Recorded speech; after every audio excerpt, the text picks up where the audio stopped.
And I'm sure that Elon Musk and Jeff Bezos and whoever else, cares about quality of life is doing things to optimize their testosterone as well. A lot of people are on things like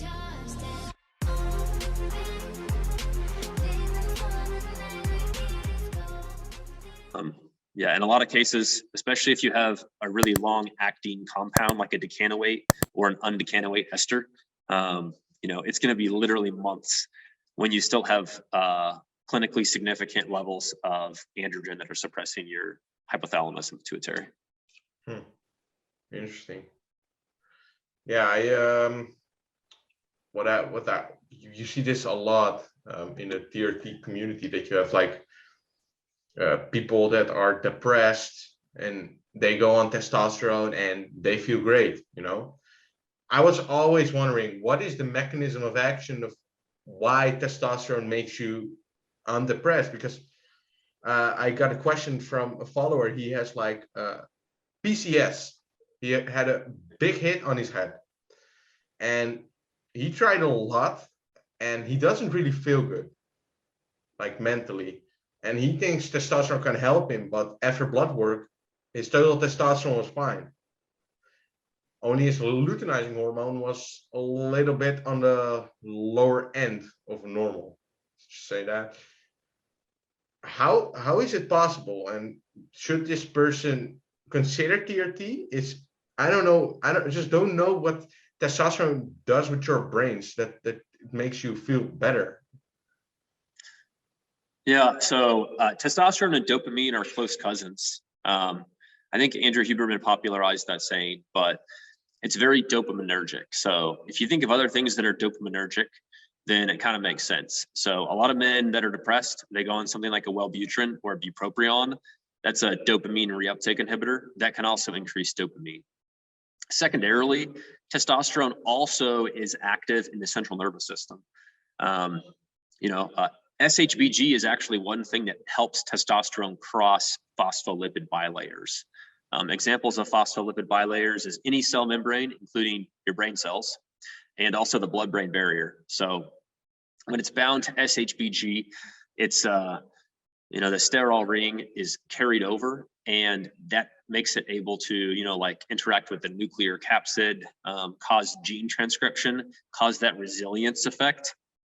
So that's also likely something that helps. It's also likely why men who are hypogonadal, and I've seen this anecdotally, that they go on TRT because they have like a truly clinically significant hypogonadism, and concurrently, let's say they start ligand draw or like LGD or S4 or a SARM, a selective androgen receptor modifier. It crashes their SHBG, maybe it crashes it down to 5, and they have way less of that binding protein to actually carry testosterone across membranes to help it have its effect. They have less of that dopaminergic response. So perhaps that's less dopamine synthesis and release in the substantia nigra. Perhaps that's just related to the effect of testosterone in the genes in the brain. People seem to not have near as much of the neurologic benefit.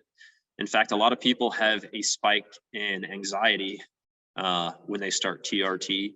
It seems this is more often in people with low SHBG, and this is anecdotally. They have a harder time getting the cognitive or nootropic benefit of TRT. So there's actually a lot of entrepreneurs that start TRT because they want the cognitive benefits, and let's say they're deficient or extremely low, and they don't get that because they have not enough SHBG, and that needs to be addressed.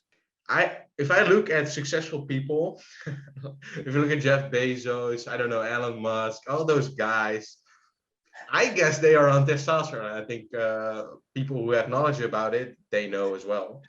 But are you on testosterone actually? And why, if you are, why are you, or why not? Yeah, so this is kind of a difficult question to answer.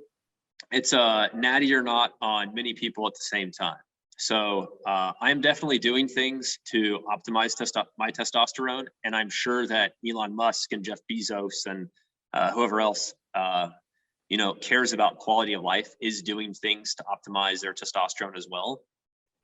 A lot of people are on things like maybe just HCG monotherapy. It's a lot less suppressive and it helps maintain aromatase activity. So if someone has a very low level of aromatase, for example, myself, there's even genetic, somewhat aromatase deficiencies that can make it more likely for low bone mass to run in your family. So obviously I don't know the genetics or the health history of Jeff Bezos or Elon Musk. And even if I did, I couldn't say so. But yeah. I'm sure that they have very capable physicians or team of healthcare providers that is ensuring that they feel as good as possible all the time, that their cognitive function is as good as it can be all the time, and that their body composition is relatively good, within their genetic limit, and also within the limit that they're willing to diet and exercise.